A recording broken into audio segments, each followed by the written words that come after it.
Okay, so I decided it's time to finally make a little video to show you guys a little bit more about this turbo flow-through S10. This is how it sits, the house. Since last fall, I've lowered it 1 inch in the rear.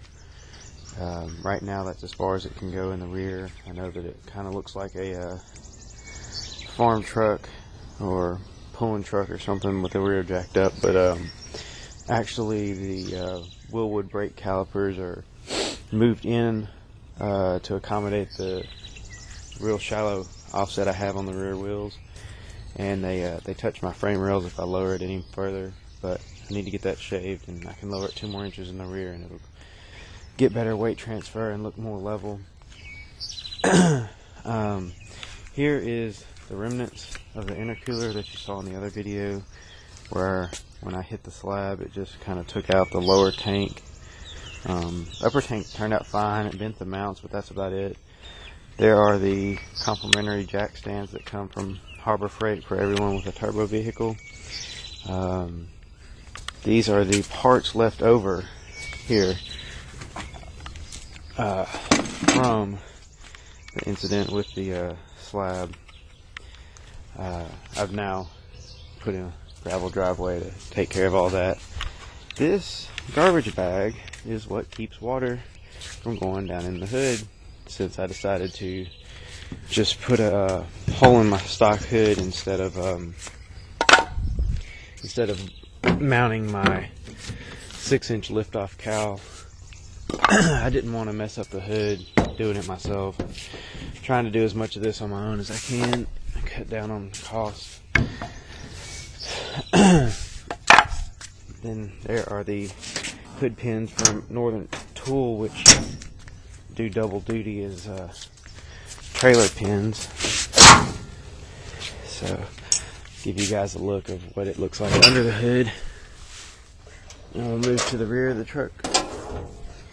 Since last fall, we've messed up the intercooler, so I decided to reroute it and bypass the intercooler. So all the piping's rerouted. It just goes straight across the engine bay. It runs a standard four-warner S400 turbo. It's got a 132 turbine housing, 74, 75 millimeter turbo, just depending on who you ask. I've also wrapped and painted my exhaust pre-turbo, and really cuts down on the underhood temperatures a lot more. The after a 2-hour drive, the carb hat is actually cooler than it was when I had the intercooler running, so it's running a lot more efficiently now. You might remember from last fall I was also having problems with my evac system, which I got working now. Many people were telling me that it was this check valve here, and it was. So I replaced the check valve, and all is working well now. It runs a quick fuel flow-through carburetor, ordered right out of a catalog. You just got to find the part number. And all I've done to this carburetor is I've lost one high-speed air bleed down through the carburetor while the truck was running. So I got to listen to the truck chew on that for a while. It sounded like a lifter was bad or rod was knocking or something like that, but it eventually spit it out. Right now it has the 2 rear high-speed bleeds blocked off. I've moved the secondary cam to the number 2 position and adjusted the pump arms, and that's it. That's all I've really done to that carburetor. It runs a full air motor fuel system. I have the A1000 pump and the boost reference regulator. Most of the work, like I said, I've done myself. Last fall, one of the things that I needed to upgrade, which I did recently, was move the transmission cooler. It used to sit right there on the underside of my drive shaft loop, and I have since moved it to the front of the truck, using all braided lines, but now it connects there to the radiator, and it sits right there in front of the radiator. The truck uses 4500 CFM dual fans, and it also has a 3.5-inch thick radiator. That's a two-pass radiator. I built it originally intending to do things like drag week and pump gas drags, but as a college student, those are not as easy to do as it is to build a truck for it. You can see there's very little room spared in here. The water pump nearly touches the fans there, the fan shroud. Also, there's a slight rubbage.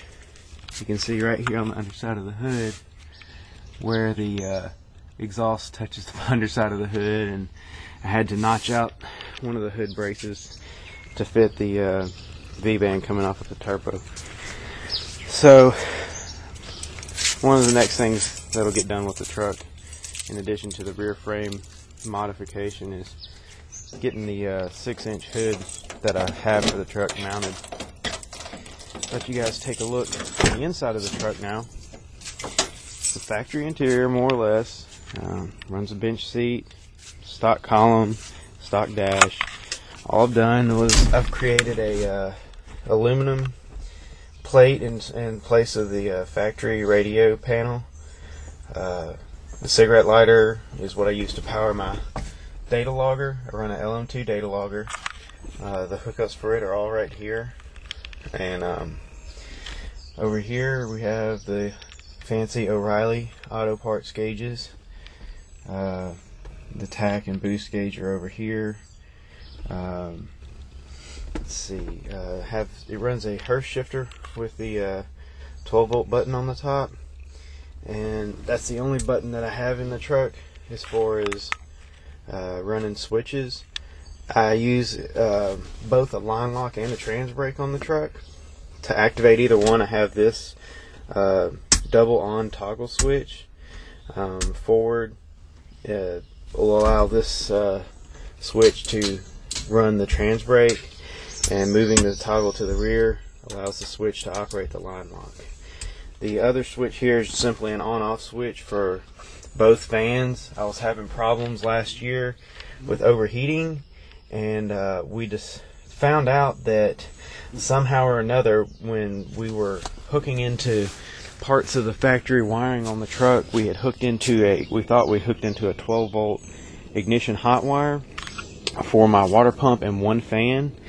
However, that wire lost power whenever the brakes were applied. So when you were staging or backing up or things like that, it would overheat. But we've got that fixed now. It's just 12 volts to the switch. Behind the seat, these are all the things that I carry with me when I drive the truck or go to the racetrack.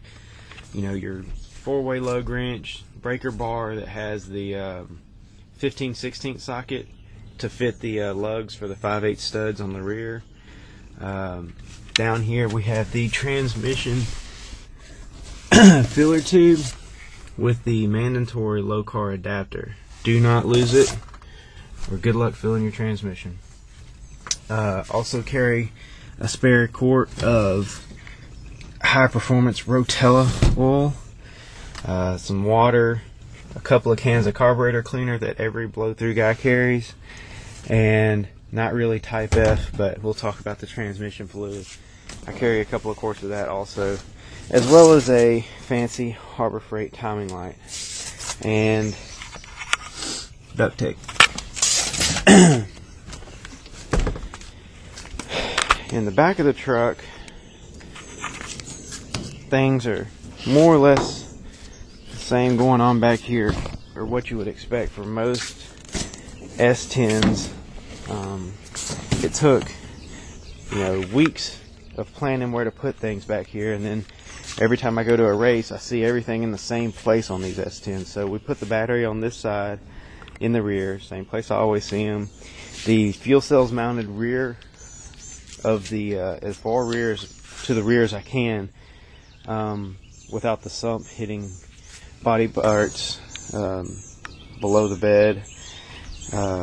Right now, it does not have wheel tubs in it. The reason being, the chassis man that I had told me that the tubs would probably need to come out. The factory ones would need to come out